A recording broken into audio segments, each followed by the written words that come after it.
Hey yo guys, what's happening? It's your boy Araine TJ back again with another reaction video. Getting straight into it. Man, what's up everybody? Welcome back to another episode of EOS. It's 1090 Jake and I'm rocking with y'all. Alright, make sure you hit the subscribe if you're not subscribed, gang. Hit the like, you know he doing the intro. It's 1090 Jake. I'm rocking with y'all and y'all rocking with me. You know how we go. Rocking with me, and for this video, we're gonna be speaking on a Tampa rapper who killed a 14-year-old, causing the worst mass shooting in the city's history. What? October 29th, 2023, it was 2:47 in the morning when Tampa police heard gunfire erupt on 7th Ave in Ybor City. Running to the scene, multiple victims were found up and down the street, with one laid out dead, another critical, and over a dozen more in agony as officers applied tourniquets and pressure while attempting to locate the shooter. That's when a young man approached officers, admitting to shooting his gun. He was identified as 22-year-old Tyrell Phillips, and as he turned himself in, officers removed a 10mm Glock 29 from his waistband, loaded with 11 rounds. Officers would conduct a post-Miranda interview with Tyrell, to which Tyrell said he was on 7th Ave with friends when he saw a female he recognized from middle school. He waved at her, and as he did so, he was approached by approximately 6 black males. He advised they were aggressive, and one of them took a fighting stance towards him as if he was going to attack. That's when another spit at him, but Tyrell didn't know if the spit actually hit him or not, and he couldn't hear what they were saying as the area was so loud. Later in the interview, and only when asked specifically if anyone else had guns, Tyrell described someone making a reaching movement to his waistband, to which he believed he was reaching for a firearm. Tyrell said the group continued to approach him, and he was in fear, so he drew his own gun and fired. He stated he didn't fire at anyone specifically, but towards the entire group. Estimating he fired only 2 rounds, he ran from the scene, and as he ran, he could hear more gunfire erupt behind him. By now, law enforcement had an official count. 2 victims have been pronounced dead, while 16 more remain injured, 16? making this the worst mass shooting in Tampa's history. What? But this wasn't a targeted attack on innocent civilians. This was 2 hoods confronting each other in the middle of Tampa's most well-known tourist attraction and the heart of the city's nightlife. Videos make it to social media showing the chaotic aftermath of what took place. Hearing a 14-year-old's life was ended would leave many wondering how such a policed area like Ybor City could suffer a night like this. But video would also show what led up to the shooting. Officers would observe cell phone footage showing Tyrell wearing a mask in a verbal altercation with the other males. One of them could be seen with a red Bape hoodie, acting in an aggressive manner towards Tyrell. A cell phone would capture the moment the both of them reached for their waist, as Tyrell was able to pull his weapon first and fire. Now the 10mm is the preferred bullet for self-defense against grizzly bears. Traveling faster than a 45 and hitting harder than a 9mm, the 10mm Glock serves as a powerful semi-automatic handgun with the guarantee of blowing through whatever it hits. And that's exactly what it did. Tyrell's first shot would push its way into 14-year-old Elijah Wilson's neck, striking his spinal cord and immediately dropping him to the ground. A witness would comment on Facebook stating the dude in the red jacket literally had his jaw blown off. It was later discovered Elijah was also shot in the leg, which may have been done by Tyrell or whoever else opened fire. That's crazy. Officers would find a total of 3 10mm shell casings by Elijah's body. Tyrell would admit it was him on video firing, and Elijah, who wore the red hoodie, was the one that spit at him.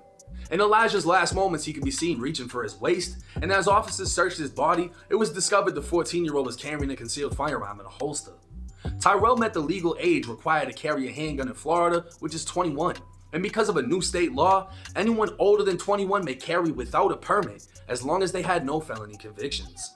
Elijah, on the other hand, was only 14 and was illegally carrying a loaded handgun. Officers would recover both weapons, but wouldn't clarify whose was stolen. But questions would be raised as to why a 14-year-old was out at 2:47 in the morning with a gun in an area primarily serving alcohol. Come to find out, Elijah was more commonly known as Baby E from Cross Fletcher, a hood in North Tampa sprawled across Fletcher Ave. Baby E could be seen in multiple music videos, along with multiple members from the area, as the rappers dissed other hoods and showcased an arsenal of weapons. Photos and videos of Baby E himself would show he liked to flex guns, making it seem less likely that he was an innocent 14-year-old victim, and more likely that he was with the shit or trying to be and died because of it. But that doesn't mean Tyrell was an innocent victim either, as Tyrell is more commonly known as TBY Rel, a rapper from TC. But he had more legal standings already, like you started off with, right? A town and country is known as a Chico hood, And while they claim Tampa, Tampa doesn't necessarily claim TC. But that doesn't mean them Chicos haven't been rocking out as shootings and murders in the area keep making their way to the news. Rel can be seen in multiple music videos and pictures displaying guns. In his last post to Instagram, he can be seen wearing the same mask and shirt he wore during the shooting and rapping about his daughter. Another angle of cell phone footage would show Baby E had a group with him who were approaching Rel's group as Rel's group continued to back up while Baby E pushed forward. It's more than likely the two groups got into it on some hood shit, as some can be seen throwing up hood hand signs. And with Baby E leading the way, he was the first one to go down. Yep. The gunfire would alert 20-year-old Harrison Boonstopple, and while many began running, he told his friends to get down before telling everyone to get down. As the gunfire subsided, his two friends would get back up saying, "Harrison, let's go, let's go." But he couldn't get back up. A bullet had pierced his back, leaving him in critical condition and unable to move. And doctors at Tampa General would notify his parents there was nothing they could do to save his life. Oh, jeez. 15 others had been shot, with one other person suffering injuries while attempting to get away. Rel would claim self-defense to police, and with Florida being a stand-your-ground state, this case will be one to test the morality of the law. Police claim Baby E never attempted to pull a weapon on video, but in the seconds Rel is reaching for his gun, Baby E can be seen doing the same. Yeah. If Rel is able to prove he lawfully defended himself, as he was in fear Baby E was going to pull a firearm, Rel technically couldn't be held responsible for the second murder and 15 attempted murders that followed.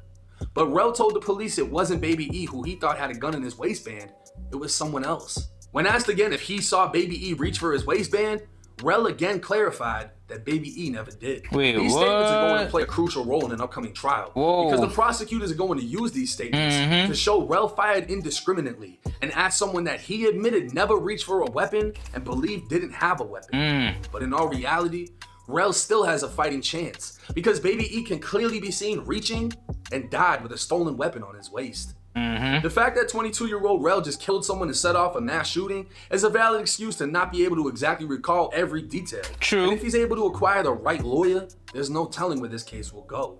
But I guarantee you, this case will not go unpunished. True. The amount of pressure that's going to the lawyer could argue, oh, he's in such a heightened state, there's no way he could accurately remember what happened, you know, and he could get off with that. On the police and prosecutors to secure a conviction in a case where so many innocents were shot could result in the wrong person being punished. It said law enforcement is still looking for two additional shooters, and it won't be until Harrison's autopsy when they're able to determine if Rel's 10mm Glock was the weapon that killed him, or if someone else fired the fatal shot. The Rel autopsy, could be seen wearing a turtle suit, also known as a suicide prevention skirt, as he was arraigned for the second-degree murder of Elijah Wilson. He was not charged with a stolen firearm, somewhat confirming the stolen weapon belonged to the so-called victim, and he has not been charged with shooting any of the additional victims. With many outraged that a 14-year-old child was killed, many others have taken a stance that Rel did in fact act in self-defense, and did in fact follow Florida law by standing his ground when in fear for his life. Rel himself was armed and being aggressively approached by a male the same size as him, so the victim's age is irrelevant. Right. While Rel didn't know if the victim was armed, Rel was aware of his own firearm, and the fact that if things turned physical between them, the victim could have had the chance to disarm Rel and shoot him with his own gun, as we've seen in videos of police being physically attacked. That too. So Rel drew his weapon at the same time. It appears on video the victim was attempting to draw his, and Rel fired.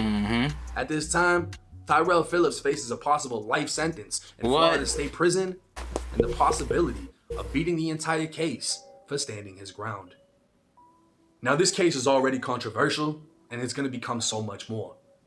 You have a 14-year-old victim who shouldn't have been in the area and died with a stolen gun in his waist. In my opinion, he was clearly reaching for that gun when he was shot. It looked I feel like it. Tyrell should beat this case on stand your ground. It looked like it to me too. The fact that 16 or 15 other people were shot.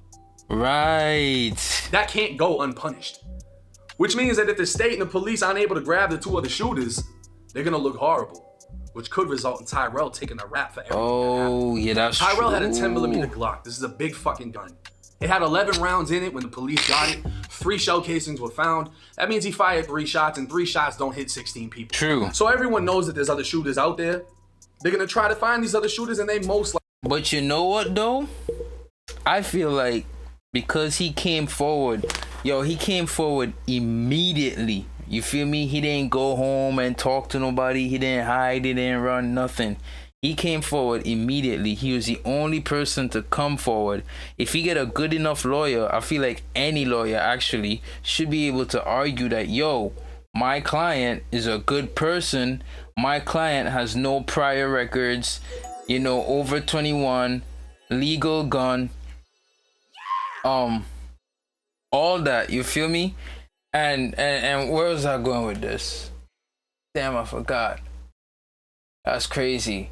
But nah, anybody should be able to argue that, yo, he stood his ground and right, he came to y'all. Like, if he was trying to run, if he was trying to hide, he'd do that.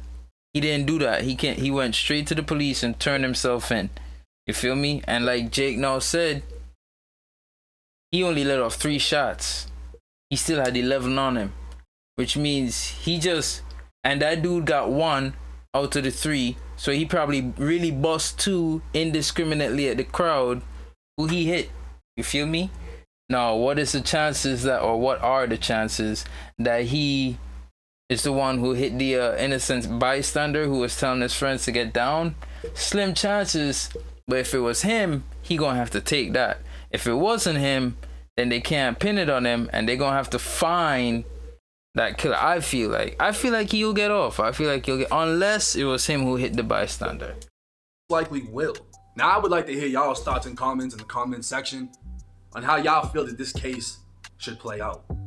The innocent victim that was killed in this case is obviously Harrison, and not the 14-year-old who was strapped and tried to run up on somebody, pull the fours up, right, and then gets hit in the shit.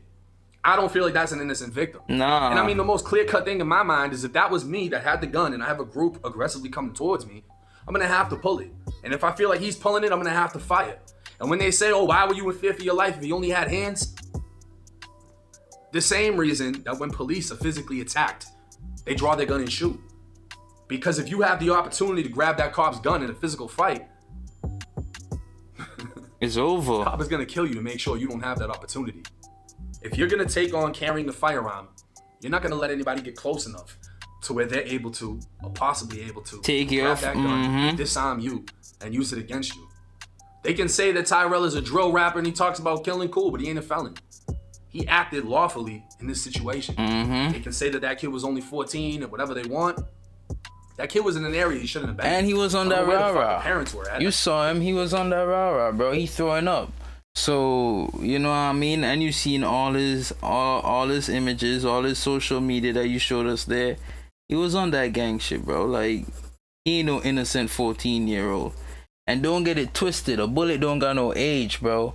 A gun ain't got no age. A trigger ain't got no age. A 9-year-old could take out a 52-year-old if he got a Glock on him. Like, what you talking about? You feel me? So, don't even worry about age, bro. See the fathers on the news after the case. But if you can go on social media and see your kid throwing foes up and carrying guns and he's doing these music videos, everything starts at home. I'm not going to bash the parents, but that kid shouldn't have been there. He shouldn't have been starting shit. Let me know y'all's thoughts and comments in the comment section. Prayers out to Tampa and all the victims involved. I was actually just in Tampa on Thursday. This is crazy. It's 1090 Jake. I'm rocking with y'all. Y'all rocking with me. Until next time. Word. Heard you, gang. Now check it out. This is what I've been trying through this video. You know, I'm still working on NBA Youngboy, but I'm working on the hair, you know, just trying to get the braids down a little bit. I hope you guys could see that good. I don't know. But anyways, yo, thanks for rocking with me. Thanks for watching today's video. And yeah, yo, I'm gonna see y'all in the next one. I'm gonna get back to drawing, and I hope you're making some art or doing something too, you know, like grind somehow. Don't ever give up on your grind, gang. All right, yo, I'm gonna see y'all. Bye.